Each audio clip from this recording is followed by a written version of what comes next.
안녕하세요, 크라켄입니다. 다른 사람의 그림에 지적을 하는 댓글을 본 적이 있으신가요? 이렇게 그림에 지적을 하는 사람들을 편의상 그림 지적러라고 하겠습니다. 그림을 그려서 SNS에 올리고 반응이 좋은 그림도 생깁니다. 이때쯤 그림 지적러를 볼 수 있죠. 이 사람들이 그림을 지적하는 이유는 도대체 무엇일까요?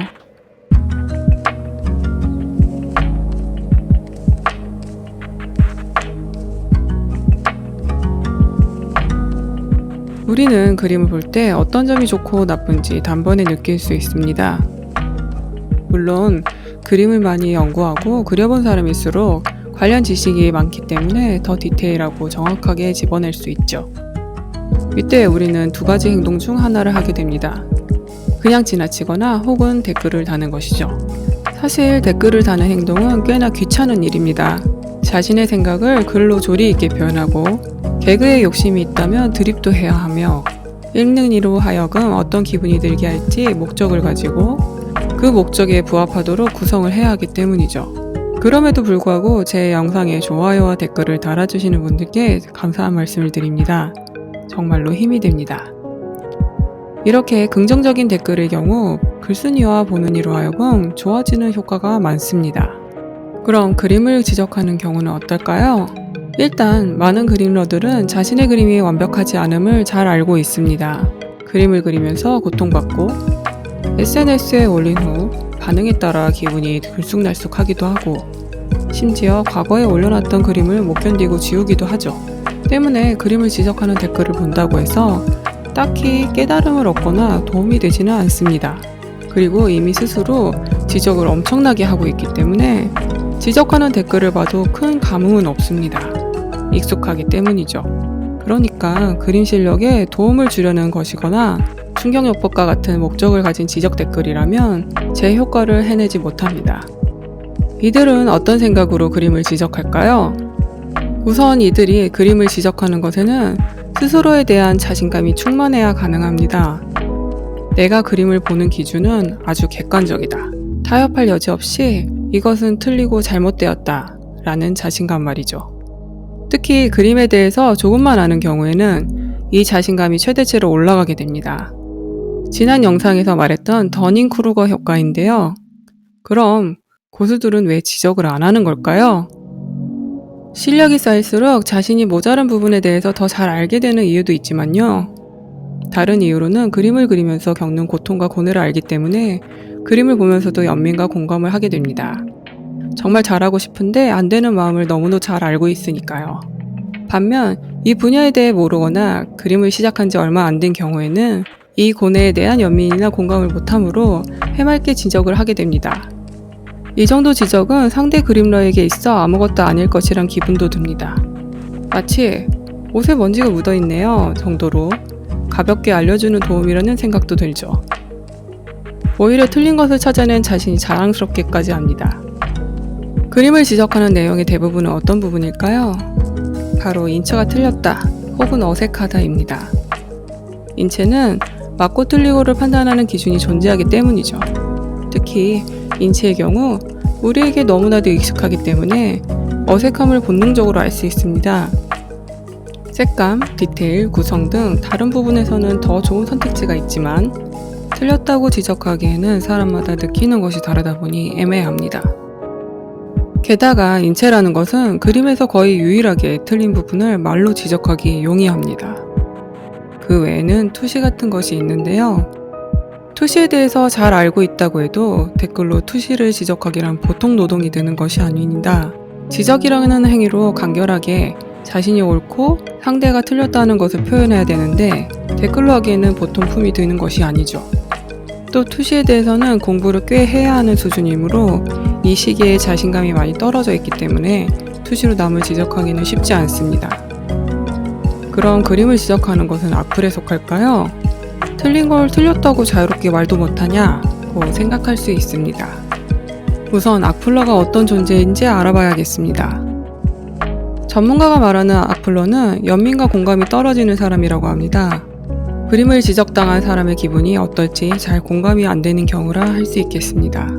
미국 브리검영대 연구진에 따르면 악플러 어둠의 3요소는 나르시시즘, 마키아벨리즘, 사이코패스적인 성격이라고 합니다. 나르시시즘은 나만 잘나야 한다는 생각입니다. 그림을 지적하는 순간 그림 지적러는 평가자의 위치에 서게 되는 거죠. 너가 모르는 것을 내가 지적해서 알려주는 거야. 그림을 그리는 사람보다 권력을 가지면서 우월한 기분과 존재감을 느끼게 됩니다. 스스로 존재감을 잘 느끼기 힘든 경우 존재감을 느끼기 위해 악플을 달게 된다고 하죠. 마키아벨리즘은 수단과 방법을 가리지 않고 권력을 얻어 다른 사람을 내 마음대로 조종하고자 하는 것입니다. 인기 있는 작가에 대해 루머를 퍼뜨리거나 지적을 넘어선 악플을 다는 경우에도 해당되겠습니다. 사이코패스적인 성격은 다른 사람의 고통을 못 느끼는 경우입니다. SNS에 그림을 올렸으면 지적을 받는 것은 당연히 감당해야 된다 와 같은 생각이겠네요. 이 악플러들의 심리는 샤덴프로이데와도 비슷하다고 하는데요. 질투가 나는 존재가 불행해질 때 소소하게 기쁨, 불편한 안도감을 느끼는 것입니다. 나와 관련이 없거나 내가 중요하게 여기지 않는 분야에 속한 사람은 아무리 잘 나가도 질투를 느끼거나 그 사람의 불행에 기뻐하는 생체 반응이 나타나지 않는다고 합니다. 또 돈에 관련되면 질투를 많이 느꼈다고 해요. 악플러 어둠의 3요소와 달리 샤덴프로이데는 인간의 자연스러운 경험이라고 합니다. 사촌이 땅을 사면 배가 아프다 라는 속담도 있으니까요. 다만 자존감이 낮거나 경미한 우울증을 겪는 사람들에게서 더 많이 나타난다고 해요. 그리고 샤덴프로이데를 드러냈을 때 인간관계에 문제가 생길 수 있다 보니 숨기고 왜곡되는 경우가 있습니다. 예를 들어 요즘 온라인 강의 사이트가 많은데요. 별로 실력이 좋아 보이지 않는 사람이 강의를 차렸을 때 혹은 웹툰 작가가 된 것을 보았을 때 반응하는 경우에 해당되겠습니다. 실력이 떨어지는 사람이 그림으로 돈 버는 것이 못마땅하다. 모자란 실력으로 돈 받고 남을 가르치는 것은 잘못되었다. 등의 생각에서 촉발될 수 있습니다. 또 지적이나 악플이 주로 달리는 경우는 실력에 상관없이 많은 사람들에게 인기가 있는 그림러에게 해당되는데요. 이도 샤덴프로이데의 질투에 대입하면 이해가 되는 상황입니다. 악플러는 감정 조절을 못해서 작은 것으로부터 크게 폭발되는 경우가 많습니다. 이렇게 감정 조절을 못하는 부모 아래에서 자란 사람들이 악플러가 된다고 합니다. 또 본인에게 컴플렉스가 있는 경우 악플을 많이 달게 된다고 하는데요. 때문에 어렸을 적 부모에게 외모 비하를 많이 받는 경우 외모 관련된 악플을 많이 쓴다고 합니다. 이런 사실은 참 슬픈 기분이 들게 하네요. 학대가 대를 이어서 전해지지 않도록 성인들이 스스로를 잘 돌보고 살펴야 합니다. 모든 사람은 때에 따라 감정 조절이 안 되는 상황이 존재합니다. 과거의 경험이나 트라우마, 컴플렉스 또는 가치관에 따른 반응이죠. 강의를 하는 사람이 실력이 없다면 신청하는 사람이 적어지고 결국 자연스럽게 없어지게 됩니다. 그리고 실력이 좋지 않은 사람이 작가가 된다면 그 작품은 외면당하게 되겠죠. 남을 속이거나 사기를 치는 것이 아니라면 그저 놔둬도 아무 문제가 생기지 않습니다. 하지만 이에 악플을 다는 사람들은 그 상황 자체만으로도 감정이 폭발하게 되는 것이죠. 혹은 상황을 왜곡하면서 화를 증폭하기도 하는데요. 실력이 없는 사람이 돈을 벌 수 있었던 이유가 혈연 지연 등의 부정적인 방법을 사용했을 거라는 왜곡된 생각이 들면 그때부터는 이 생각에 사로잡혀서 악플을 쓰는 행위가 곧 정의로운 것이라는 생각까지도 들게 되고 사명감을 갖고 더 열심히 악플을 달게 되는 것이죠. 위에서 언급한 심리는 사실 스스로 알아차리지 못한 상태로 합리화하게 됩니다. 자신이 왜 이런 행동을 하는지 또 멈출 수 없는지 깨달을 수 없는 거죠. 만일 자신이 이렇게 행동하고 있다면 어떤 마음과 생각을 하고 있는지 스스로를 잘 살펴보시는 것이 도움이 됩니다.